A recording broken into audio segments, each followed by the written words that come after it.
Hello and welcome back. If it's your first time here, welcome.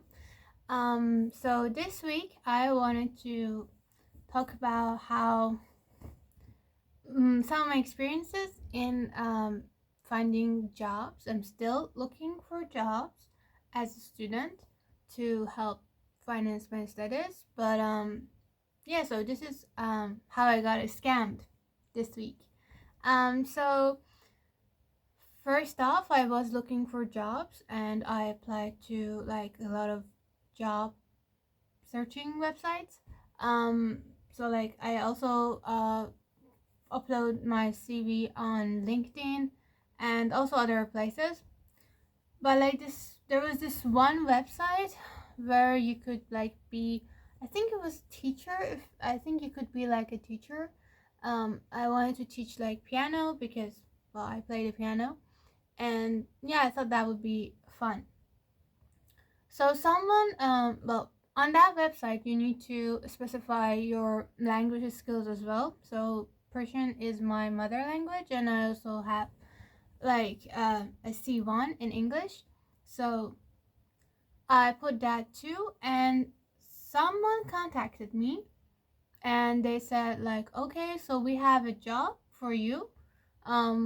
You have to translate something from English to Persian, and they did not have that much time. They had 4 days, and it was like 40 pages. So the amount that they were offering was £2,000, but later on I asked them, so how is this going to work? Because I thought that as a student I need to make less than 500 euros per month. And they were like, no, there's in between, we will send it to you in installments. So I thought that would be fine. I got the job. I did the translation, and I got it done at their very strict time limit. So 4 days. I translated it and I revised it and I re-edited it and also did the punctuation and stuff. Anyways, I got the job done, and I sent it to them, and they're like, okay, open a bank account thing with this website that we sent you. Okay, and I need to mention that we were on Telegram talking, and they were like, so make an account so we can send you money. And I wanted to make an account, but the thing was that the website would not open for me, not with my browser. And so I tried Chrome, did not open. Tried just like Google, did not open. DuckDuckGo did not open. Then I tried Binge and it didn't open. But underneath that, there were a lot of websites that recognized this website that they wanted me to open as a scam or fraud. And I was like, suspicious. And I already had suspicions because if you're a legit company, why would you contact me over on Telegram? Aren't emails more professional? But since I sent them the translation over an email, I thought maybe that's just how they work. So anyways, they sent me another link for another online bank portal thing.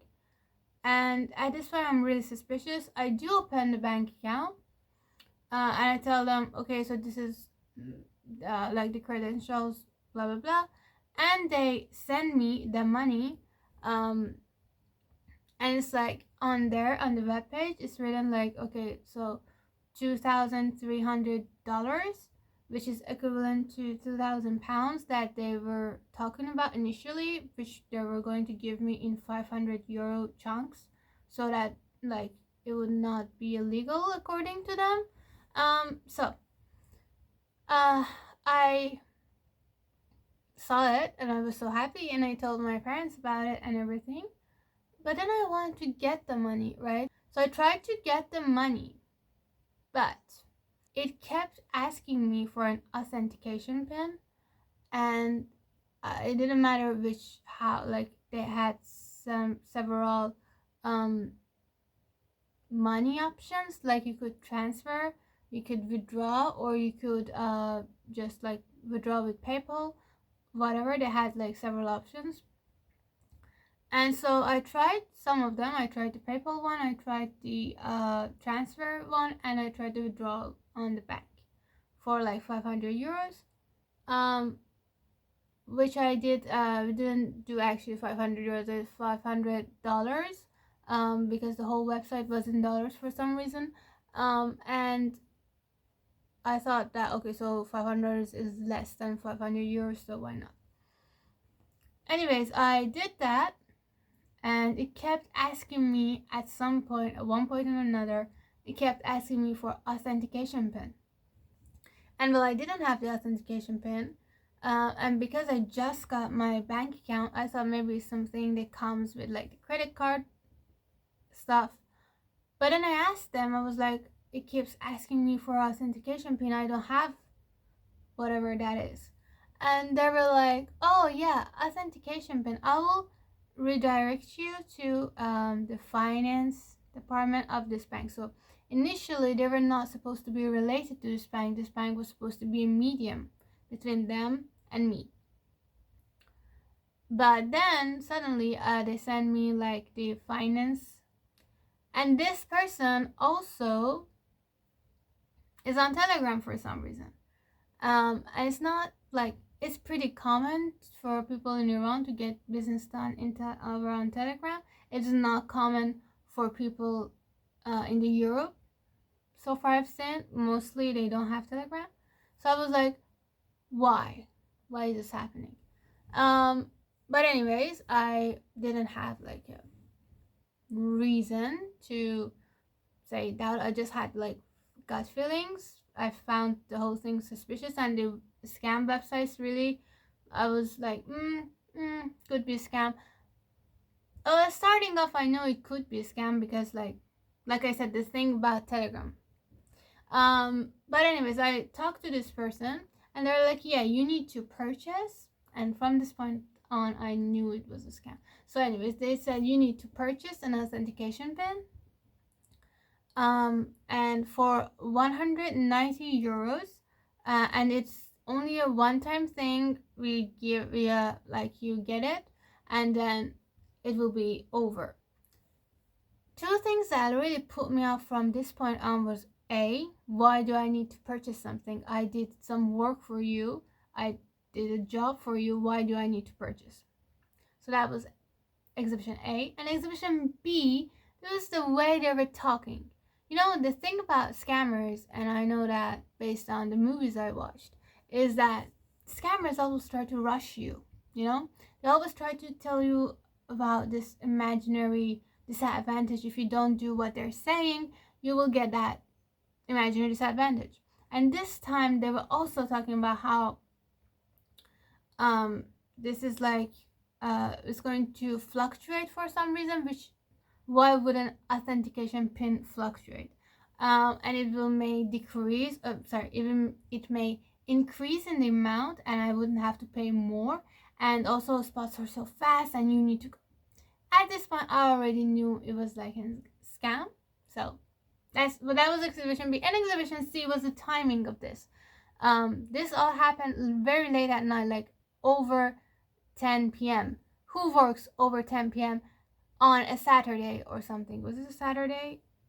Whatever date it was, it doesn't matter. But timing was my problem. Who works at 10 p.m. or past? I think it was 11. Whatever. Who works during that time? Nobody. So also more reasons to like think they're a scam. So this whole thing, I was simultaneously also talking to my mom and asking for her opinion. What should I do? Because like, honestly, a portion of my heart wanted this to be true, and I wanted to be like, okay, I make a purchase of like 190 euros, and it will be over, and I will get like the money. Because like I put a lot of time in that translation, and because it was like short time, I was really working around the clock. So I thought, like, all that time, all that effort, all that stress, because I wanted to just deliver it on time, because I didn't want to for the company to look bad to their client and for me as a translator. And I didn't want, a portion of my heart did not want that time and effort and energy and mental power to go to waste for no reason. So yeah, I was considering doing the purchase as well, but I was also talking to my mom. And so anyways, she said, okay, so tell them that you will talk to them about it the day after, so tomorrow. The day after I talked to them, I said, okay, so here's the thing. If you want me to purchase the authentication pin, and you say I have $2,300 equivalent to 2,000 pounds or something euros, okay, like subtract the purchase, then 190 euros, from the money that you want to give me, and then just like give me 500 euros in installments. Pretty simple, right? And they were like, no, you need to first purchase it and then you can get the money. And I was like, no, you're lying. I'm gonna show you why you're lying. So then I went to this website. I went on the website that they gave me, and I went down, and I looked at the contact information. Needless to say, the number for contact information was +1 23 45 678 9. Still, but at this point, I knew it wasn't a scam. I just wanted to show them that you're a scam. I checked the address, and I took that address and I searched it on the internet. And when I tell you, there were like a million other web pages with that same address, from like betting websites to financial websites to whatever. The address is something California, Canada. But if you look it up on the map, it's actually in a park next to like a children's school or something. I don't really remember, but the point is, it is not a firm. It is not a place. It is fake. So if you saw some California kind of thing, whatever, do check the address, and whatever, just always check the address on the contact form or the number. So at that point, I knew there was a scam, and I was like, okay, so you're in a scam. And they were like, no, why would you think that? And I was like, well, you're so clearly scammed. These are the reasons. And then from that point on, they just didn't answer me, which makes sense. And it was, well, I wouldn't, okay, so I was sad for like a day after this happened, which was yesterday. Yes, I was sad, but now I'm not that sad. I think it's a part of like learning, because I've never worked before. I've never had a job that paid. So I thought, well, this is my first exposure to like the adult world and the corporation work and just jobs generally. And well, I'm at least grateful that I didn't waste 190 euros on top of my time and effort. And for the time and effort thing, I'm actually going to, well, I searched the author. The book name is The Invisible Drone, a gentleman named Mike Dixon. And that's the book that they gave me to translate. And it was really interesting, apart from everything. The work itself was very interesting. It's like a spy book about multinational corporations, and a big portion of the story happens at Cape Town in South Africa. And it was really fun, and it was really interesting for me, and I was really interested in knowing more about the African culture of the continent of Africa, because most of what I knew from Africans are usually related to African Americans and not Africans from the continent of Africa. And that was really interesting to me to know more about them, so I could also like do a better translation, like a closer translation to a similar mindset of the people of the continent of Africa. So I actually searched him up. He doesn't seem to have like Instagram or whatever or an email, but I'm going to talk to him over on Facebook, and I'm going to ask for his permission if he allows a translation in Persian. And if it does, I'm going to, because like I've already translated over 10 chapters, I'm just going to go over and finish the whole thing. And maybe I just send it to some publications in Iran. My parents are in Iran, so they can do that for me. And maybe I can like get that book to some people who might be interested in reading it. So my time after all would not be completely wasted. And like obviously I don't have like a financial gain out of this. Obviously, I mean, maybe the publication will, but I won't. It's just that I don't want my time to go to waste, and I think, which is ironic because if I do this, I'm actually investing more time into this project that I've already had, and my goal of financial gain is not really fulfilled. But I think it's worth it. Like I would invest more hours, but at least a job will be done, and more people would have access to that knowledge, which they wouldn't previously, I guess. It's not a really famous book, so it was never like translated to Farsi, and it's relatively new. Well, it's not that new, but it's relatively new. And yeah, I think like why not? I'm already halfway in this. I could finish it. The story is interesting. I like translating it. And maybe I could just publish it for the sake of people reading it. So that was the whole story of how I got scammed during past week. Yeah.